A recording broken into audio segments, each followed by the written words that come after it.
Ustedes saben que estamos estudiando la epístola de Pablo, la primera epístola de Pablo a los tesalonicenses. Y para algunos sermones vamos a no pausar, sino vamos a usar los versículos que estamos estudiando como una puerta para estudiar un tema en particular desde una perspectiva más ancha que la que encontramos en los versículos mismos. Es decir, que en 1 de Tesalonicenses 4 y 5, Pablo menciona varias cosas acerca del fin del siglo, el día del Señor, pero brevemente, en pocas palabras.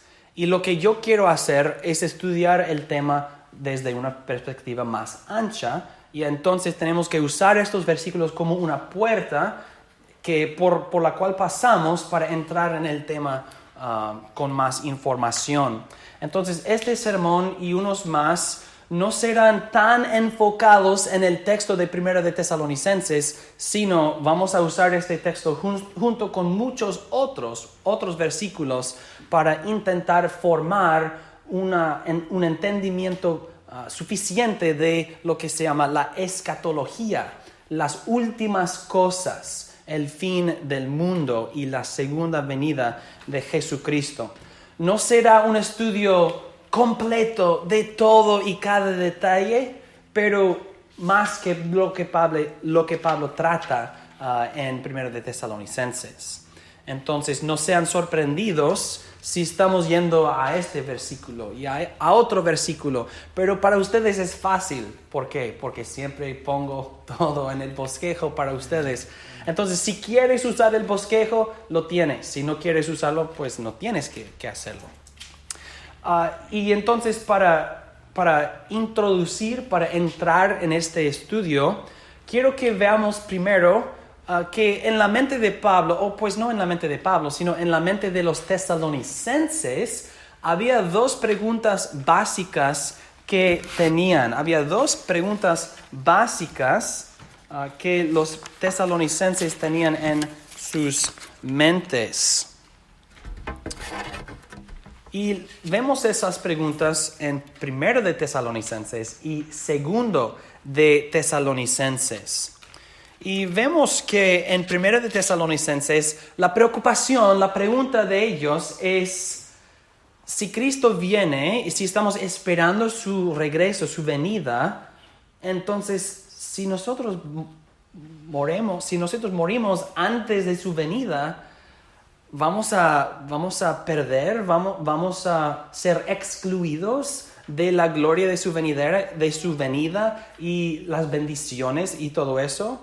Y Pablo les dice que no, que cuando Cristo viene, resucitará a todos los muertos. Entonces los que viven y los que se han muerto, los que han dormido, dice Pablo, todos unidos van a estar con Cristo. Nadie va a decir, fui excluido porque yo me morí temprano. Pablo dice, no se preocupen, los muertos no están perdidos.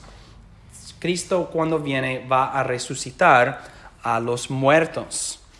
Entonces noten en sus bosquejos, número 1, dos preguntas básicas. La primera pregunta, ¿están perdidos los muertos? ¿Van a ser excluidos de la venida, las bendiciones de la venida de Cristo? Pablo dice, tampoco queremos, hermanos, que ignoren acerca de los que duermen, para que no se entristezcan como los demás que no tienen esperanza. ¿Por qué, Pablo? Porque si creemos que Jesús murió y resucitó, de la misma manera Dios traerá por medio de Jesús y con él a los que han dormido. Entonces, la muerte del santo no es una maldición, no es un castigo, y no excluye al santo de las bendiciones de la venida de Jesucristo. Entonces los tesalonicenses pueden calmarse, no tienen que preocuparse acerca de eso. La otra pregunta básica en las mentes de ellos vemos en 2 de Tesalonicenses. Y ahora están preocupados con la pregunta, ¿ha pasado el día del Señor? ¿Ya ha pasado y no lo vimos? No sabemos. Entonces Pablo les dice en 2 de Tesalonicenses 2, 1 y 2, ahora con respecto a la venida de nuestro Señor Jesucristo y nuestra reunión con Él, Les rogamos, hermanos, que no sean movidos fácilmente de su modo de pensar, ni sean alarmados ni por espíritu, ni por palabra, ni por carta, como si fuera nuestra, como que ya hubiera llegado el día del Señor. Entonces Pablo les está diciendo, no se preocupen, viene este día, pero no ha llegado el día del Señor.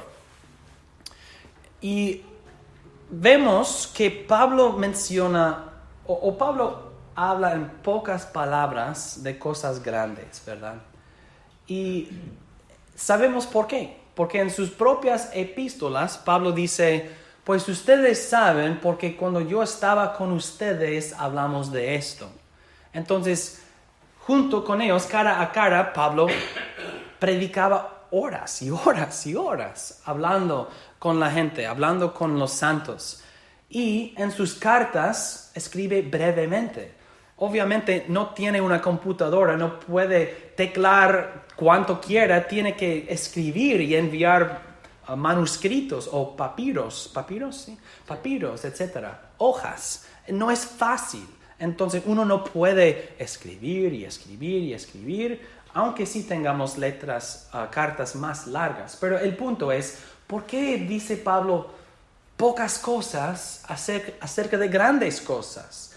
Y es porque cara a cara Pablo hablaba mucho, pero en sus cartas solamente Pablo tiene enfoques específicos. La preocupación de ellos es, ¿están perdidos los muertos en Cristo? No, por esa razón.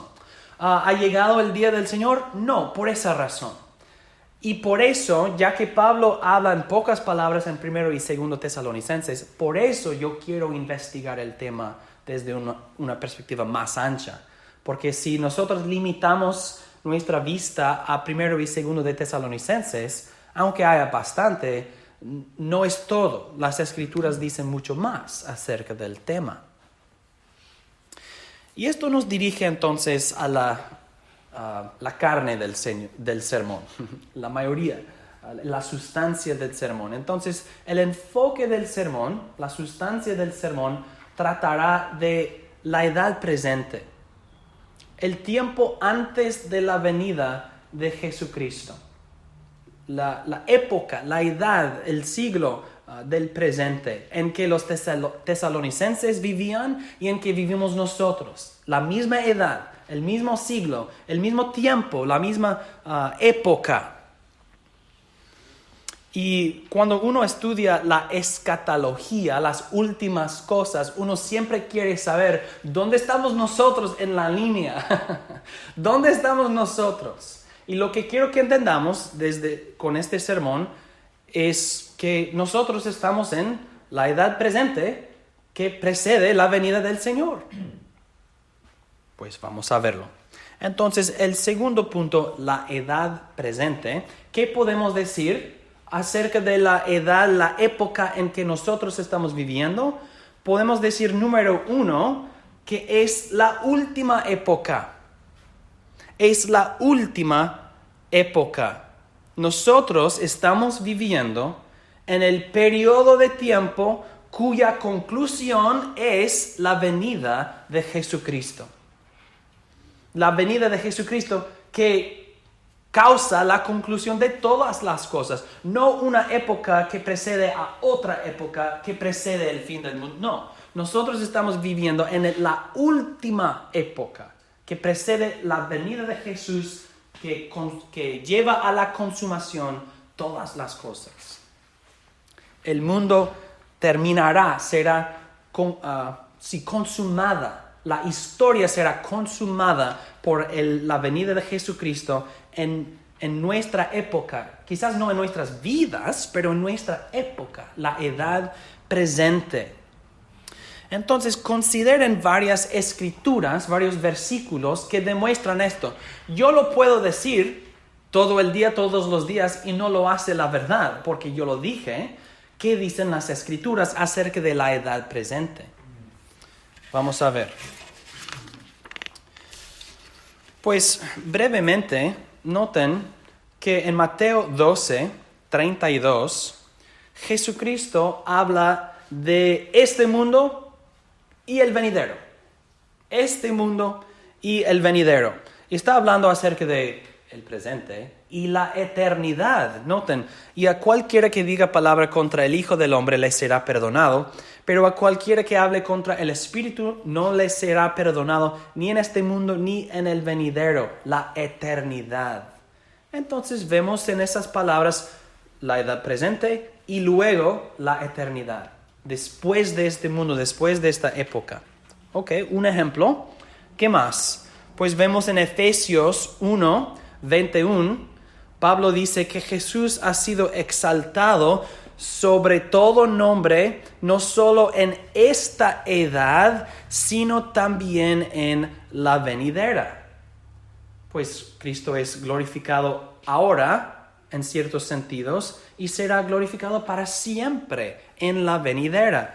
Entonces hay esta edad y la venidera, la eternidad. También vemos en Tito, capítulo 2, dice, porque la gracia salvadora de Dios se ha manifestado a todos los hombres, enseñándonos a vivir de manera prudente, justa y piadosa en la edad presente, renunciando a la impiedad y a las pasiones mundanas, aguardando la esperanza bienaventurada. Ok, en la edad presente vivimos en una cierta manera con una esperanza. ¿Qué es nuestra esperanza en la edad presente? Mi esperanza es que en esta edad pase algo, ocurra algo. Dice, la manifestación de la gloria del gran Dios y Salvador nuestro Jesucristo. Nuestra esperanza en esta edad es la manifestación, la apariencia, el regreso, la venida de Jesucristo.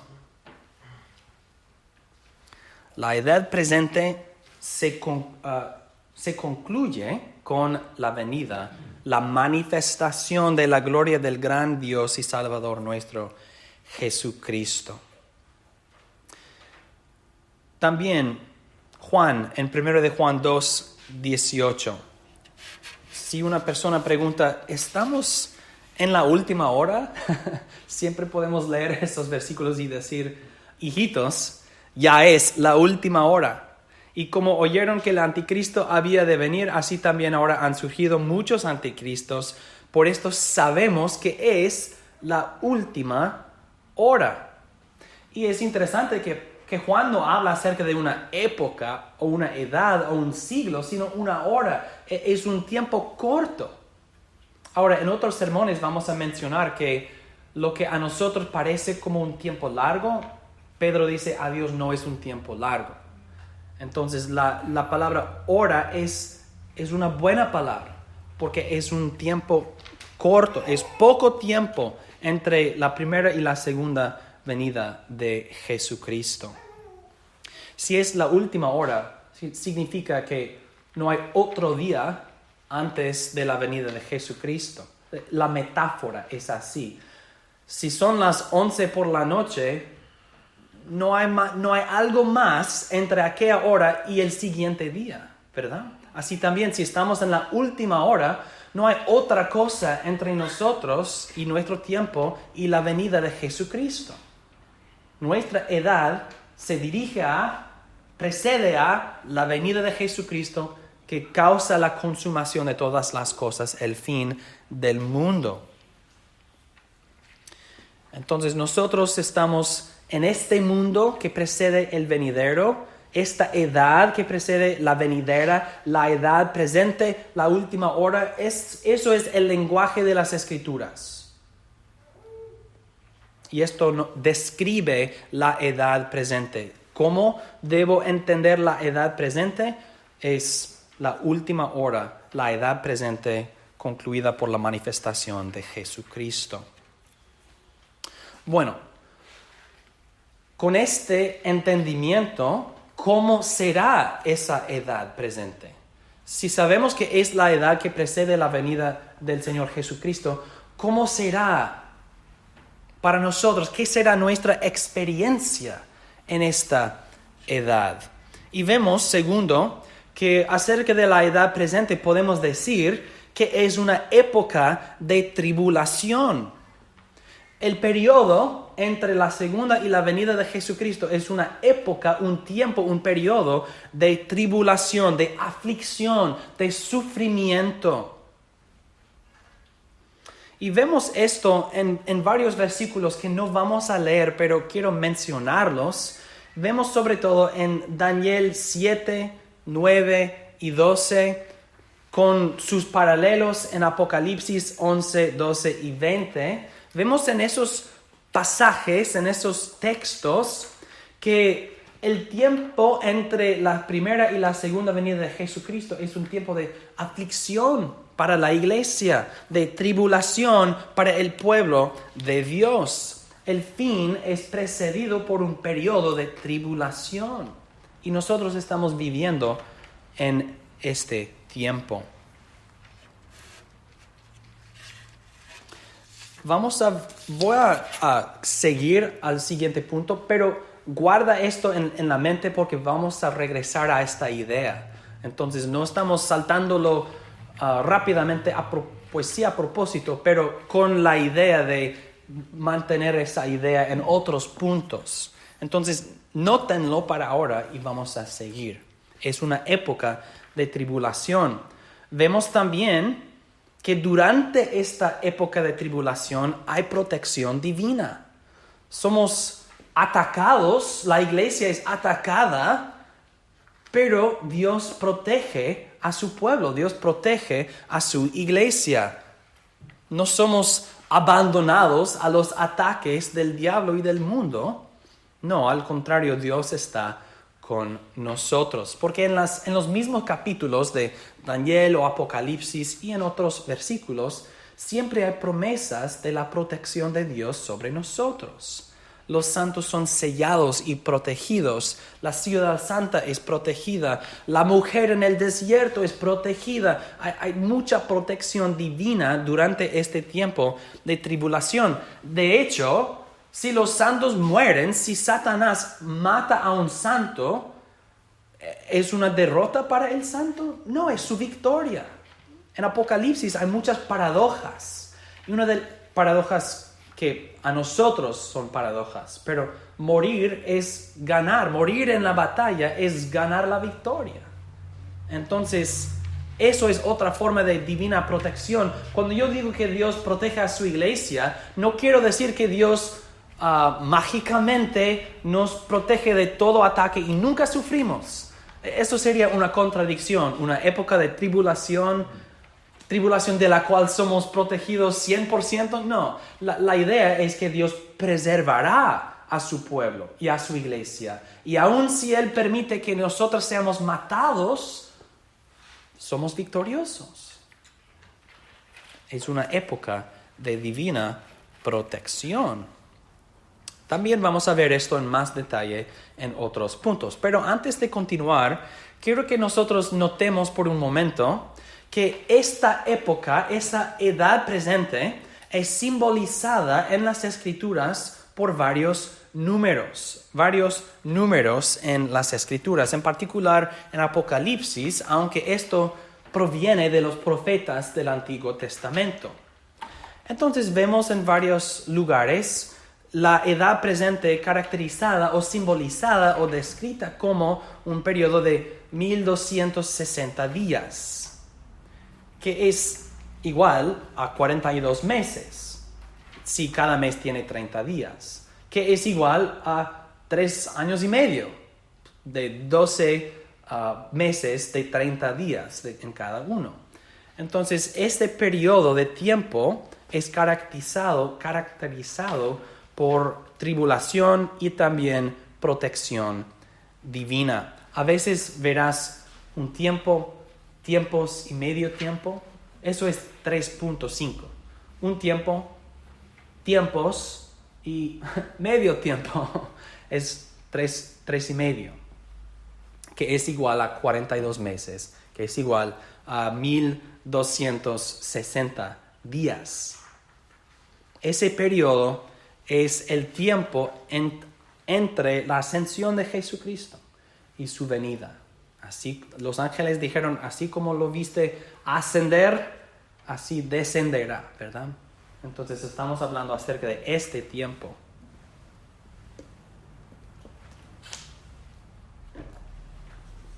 Ahora, una pregunta. ¿Por qué esos números? ¿Por qué 3 años y medio? ¿Por qué 42 meses? Debemos recordar que Apocalipsis, quizás más que cualquier otro libro en la Biblia, Apocalipsis tiene sus raíces en todos los libros de la Biblia. Y está usando o reusando, usando de nuevo muchos símbolos y muchas metáforas e historias de la Biblia. Entonces, debemos frecuentemente buscar paralelos en el Antiguo Testamento para ayudarnos a entender Apocalipsis. Entonces, en la historia de Israel y de la iglesia, en la Biblia vemos esos números en ciertos lugares que quizás pueden simbolizarse en la edad presente. Pues les propongo unas posibilidades. Primero es que en Lucas 4:25 y en Santiago 5:17, en 2 lugares, Cristo y Santiago nos dicen que el periodo de la, ¿cómo se llama? Famine, la escasez de comida. Hambruna. Hambruna. Pues cuando no hay comida. Hambruna. Ajá. Ok. El periodo de la hambruna en la vida de Elías era 3 años y medio. Un tiempo de tribulación, no comida, sufrimiento. Y también un tiempo en que los enemigos de Dios están atacando al pueblo de Dios en Israel. Jezebel, la reina, y Ahab, el rey malo, pues ellos mataron a muchos santos, ¿verdad? Y entonces, pero vemos también un tiempo de protección divina, los cuervos dando comida a Elías y esas cosas, y Dios dice, yo he preservado mi pueblo.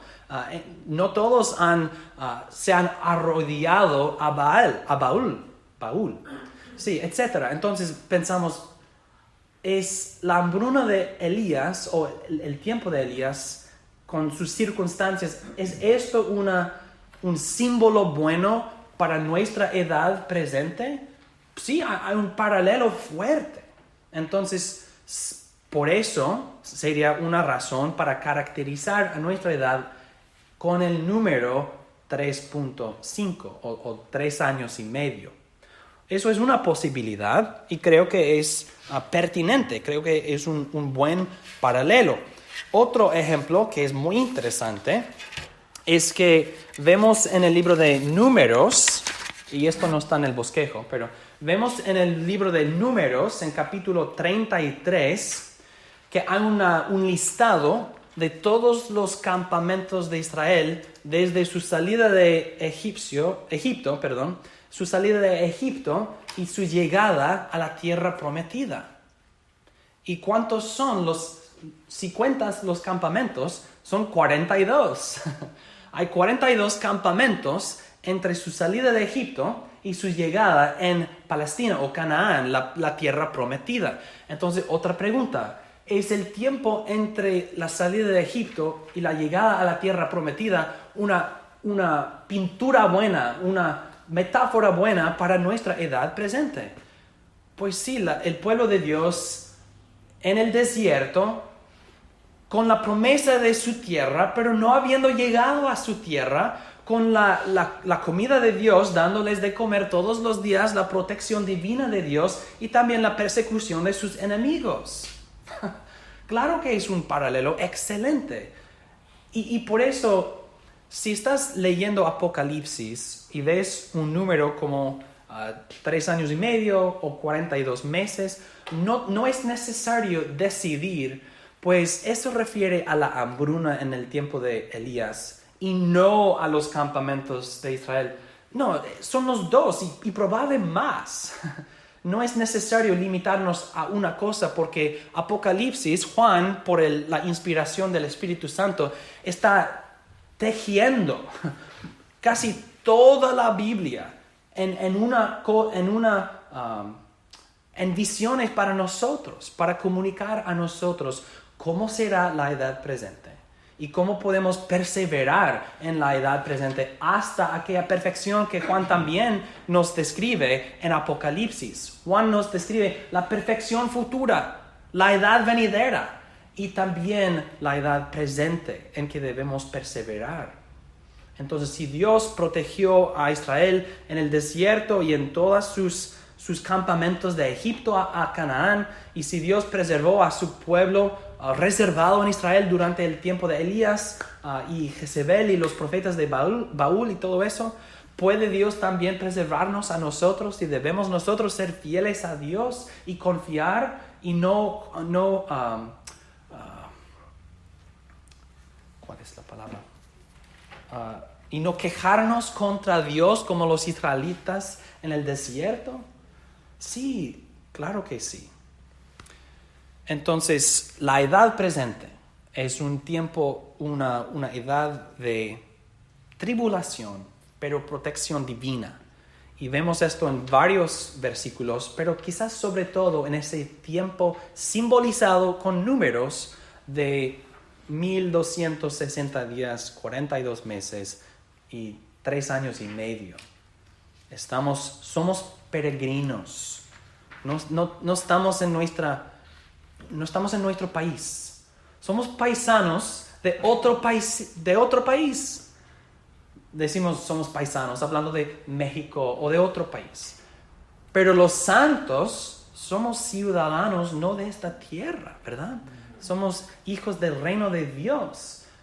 Pero ¿es esto el reino de Dios? En cierto sentido sí, la iglesia, no el edificio, pero la iglesia.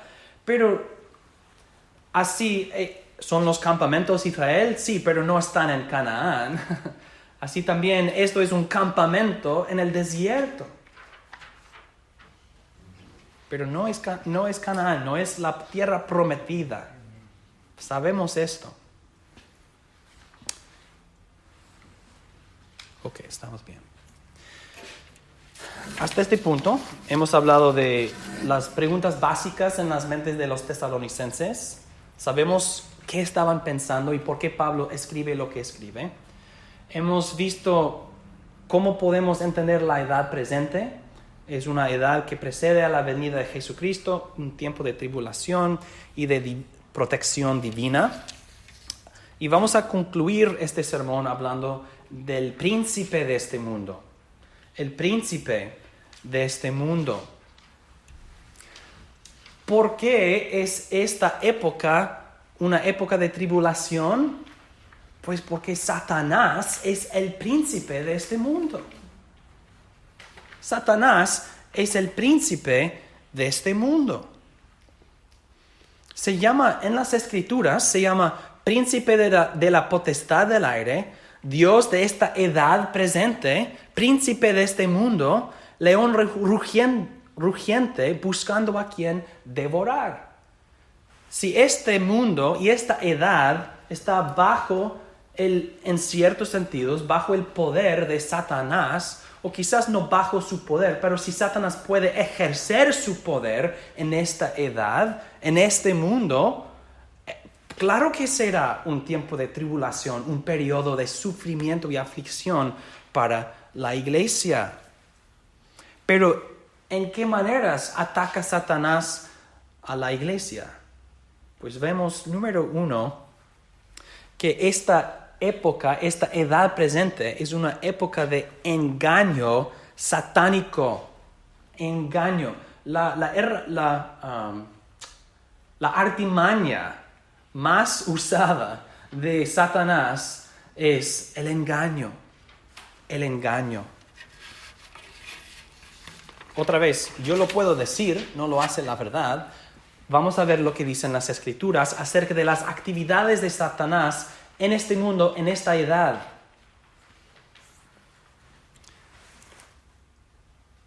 Noten en Apocalipsis 12, 9 y 13 a 14.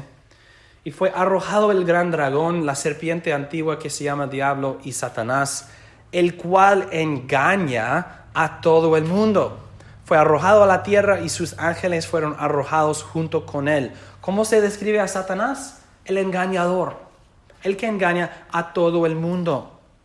Pero noten, en versículos 13 y 14, protección divina. Y cuando el dragón vio que había sido arrojada a la tierra, persiguió a la mujer que había dado a luz al hijo varón. Satanás ataca a la iglesia. Pero le fueron dadas a la mujer 2 alas de gran águila para volar de la presencia de la serpiente al desierto, a su lugar donde recibe alimento por un tiempo, tiempos y la mitad de un tiempo.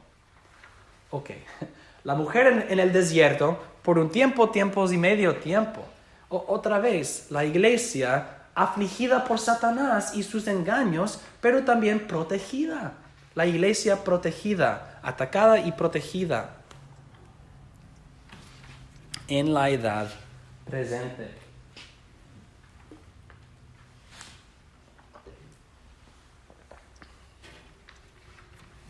También, 2 Corintios 4, 3 y 4. Pero aun si nuestro evangelio está encubierto, entre los que se pierden está encubierto. Pues el Dios de esta edad presente ha cegado el entendimiento de los incrédulos, para que no los ilumine el resplandor del evangelio de la gloria de Cristo, quien es la imagen de Jesucristo. Y Pablo dice en la misma epístola, en capítulo 11, porque los tales son falsos apóstoles, obreros fraudulentos disfrazados como apóstoles de Cristo. Y no es de maravillarse porque Satanás mismo se disfraza como ángel de luz. Así que no es gran cosa que también sus ministros se disfracen como ministros de justificación, cuyo fin será conforme a sus obras. Satanás, el Dios de esta edad presente, ¿es Satanás un Dios como Dios es Dios? No, claro que no. Pero es un ser poderoso, un ángel, es un ser poderoso que sí influencia, ejerce poder sobre personas. Y no solamente él, sino también sus siervos. Ellos también. ¿Y cuáles son sus herramientas, sus artimañas? El engaño. Falsos apóstoles, obreros fraudulentos, disfrazados como ángeles de luz, pero en realidad son lobos entre las ovejas. El punto es la actividad de Satanás en esta edad presente, caracterizada por el engaño. Satanás engaña. Vemos también 2 de Pedro 3, capítulo 3, 1 al 4. Amados, esta es la segunda carta que les escribo. En estas 2 cartas estimulo con exhortación su limpio entendimiento para que recuerden las palabras que antes han sido dichas por los santos profetas y el mandamiento del Señor y Salvador declarado por los apóstoles de ustedes. Primeramente, ¿qué deben saber? Sepan que en los últimos días vendrán burladores con sus burlas, quienes procederán según sus bajas pasiones y dirán, ¿dónde está la promesa de su venida? Porque desde el día en que nuestros padres durmieron, todas las cosas siguen igual, así como desde el principio de la creación. En los últimos días en que estaban nosotros y estamos nosotros, habrá personas que niegan la verdad y nos hacen cuestionar y pensar, pues si Jesús no ha venido, ¿viene?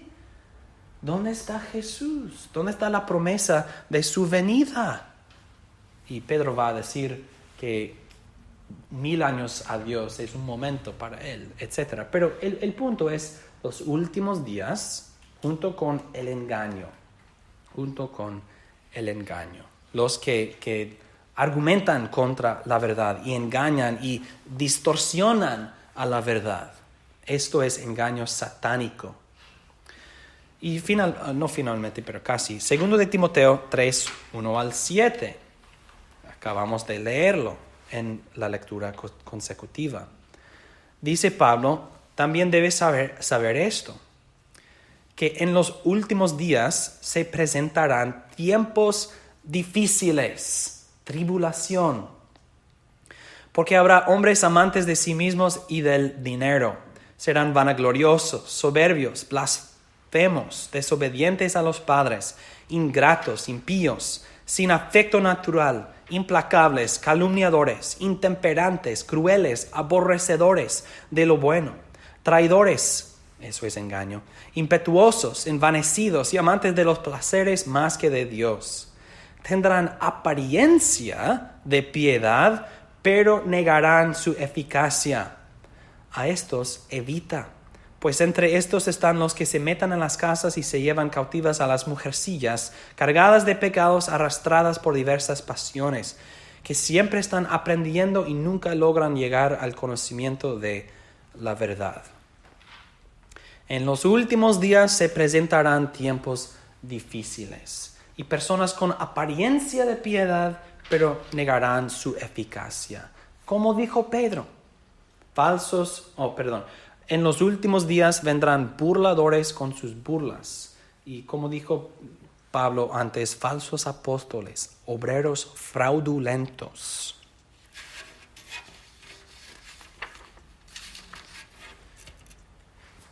Hermanos, no es difícil encontrar esas personas. Solo hay que prender el televisor. Envíame tu dinero y yo te sanaré. Envíame tu dinero y yo te daré dinero. Dios te bendecirá con millones de dólares y salud y prometen ¿cuáles cosas? Los delitos de la carne, quizás no pecaminosas, salud y prosperidad no son malas en sí, claro que no, pero prometen los deseos de la carne en este mundo. El predicador, ¿qué ofrece? Yo no les doy dinero, no les doy salud, no puedo. Pero mi trabajo es ofrecerles la vida eterna o exhortarles a perseverar en el camino que se dirige a la vida eterna. Pero en el televisor están recibiendo dinero, mucho dinero. ¿Y qué están dando? ¿Esperanza? No. ¿Salvación? No, porque no están predicando Jesucristo.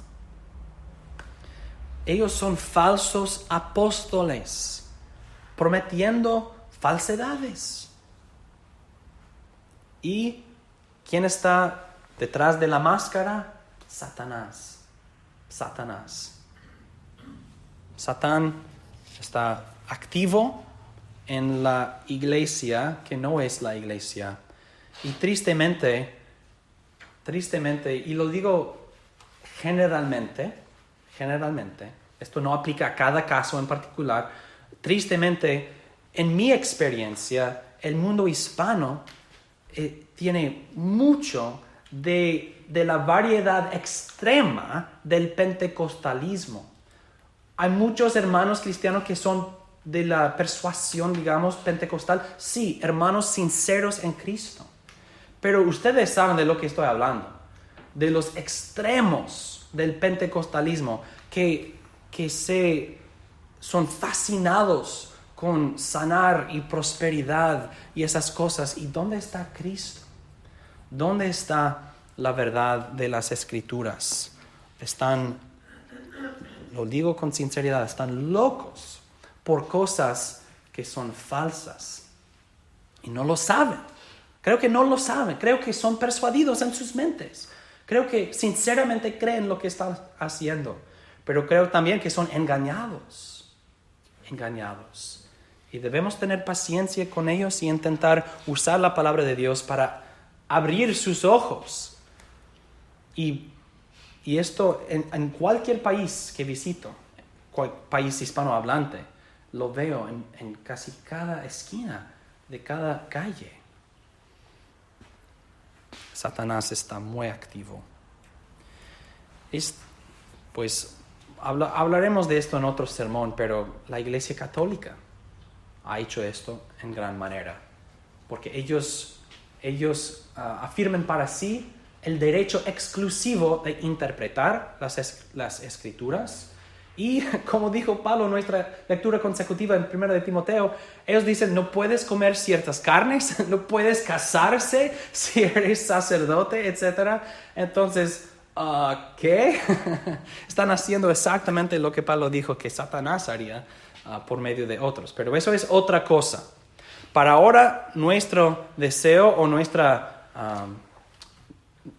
estamos estudiando la edad presente y la obra de Satanás en ella, que es una época de engaño satánico.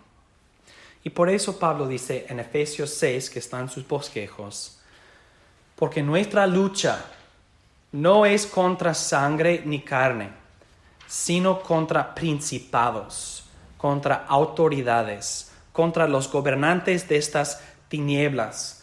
Hermanos, principados, autoridades y gobernantes de estas tinieblas no es el alcalde, no es el presidente, no es el gobernador de California. Son poderes invisibles. Estamos hablando acerca de demonios, ángeles malignos, siervos de Satanás. Nuestra lucha no es contra sangre ni carne. Y por eso la espada del Espíritu y la armadura de Dios es lo que debemos usar. En una guerra espiritual hay que usar armas espirituales contra espíritus de maldad en los lugares celestiales. Y finalmente, esta edad presente es una época de opresión limitada y restringida. Las Escrituras nos dicen que Satanás está activo, está en el mundo, está engañando, etcétera, etcétera, etcétera. Pero también nos promete que Satanás es atado. Hay límites. He hablado de tribulación y protección divina porque Satanás es la tribulación, pero al atar a Satanás, esa es protección divina. Él no puede hacer todo lo que quiera. Satanás no puede causar el fin del mundo. Él no puede apagar a la llama de la iglesia. Él no puede conquistar a un cristiano porque aun si lo mata, aun si Satanás mata a un cristiano por medio de sus siervos, etc., lo ha dado la victoria. Lo ha trasladado del sufrimiento a la gloria. Entonces, ¿qué puede hacer Satanás? ¿Molestarnos? ¿Causar mucho daño? Sí, no lo negamos. ¿Afligirnos en gran manera? Pero Satanás es una criatura. Es un ángel maligno. Entonces, nosotros no debemos vivir con miedo. Satanás, Satanás, Satanás, ¿qué vamos a hacer? Es una criatura y Dios es Dios, pero tampoco debemos ser soberbios y pensar, Satanás es una criatura, no tengo que preocuparme con engaño satánico, así somos engañados, ¿verdad? Hay un balance aquí entre no tener miedo, pero tampoco ser negligentes en nuestra protección de sí y nuestro entendimiento. Si Satanás no fue una amenaza, no podríamos leer todos esos versículos acerca de, la Biblia no contendría tanto amenazando a la iglesia, advirtiendo a la iglesia, Satanás está activo, Satanás está activo. Y en la semana que viene vamos a empezar el siguiente sermón leyendo de 1 de Tesalonicenses, para ver que en aquella misma epístola Pablo está preocupada para ver si el tentador les había tentado, Pablo dice. Entonces Pablo sabe, este es el mundo en que ellos viven, este es el mundo en que nosotros vivimos. Entonces es la verdad que Satanás tiene autoridad y poder en este mundo, en esta edad, pero hay límites, es atado. Por eso digo que es una época de opresión limitada y restringida. Y debemos dar gracias a Dios por esa protección y ser diligentes en nuestra lucha contra la carne, pero también contra espíritus de maldad en los lugares celestiales. Y no tenemos que inventar cosas raras para combatir contra ellas. Tenemos la armadura de Dios. Entonces, hermanos, tenemos que pausar el sermón aquí porque vamos a regresar a este punto en la semana que viene, hablando de, si esta es la edad presente, la manera en que yo lo he descrito, ¿lo vemos en 1 de Tesalonicenses? Pues sí. Y luego vamos a cambiar a hablar acerca de el fin del mundo, el día del Señor, y hablar de eso en más detalle. Entonces, por favor, preparen sus corazones para esto y sean animados, que aunque esta época es una época de tribulación, también es una época de protección divina. Dios está en el trono, no Satanás. Y por eso decimos gloria a Dios. Amén. Oremos.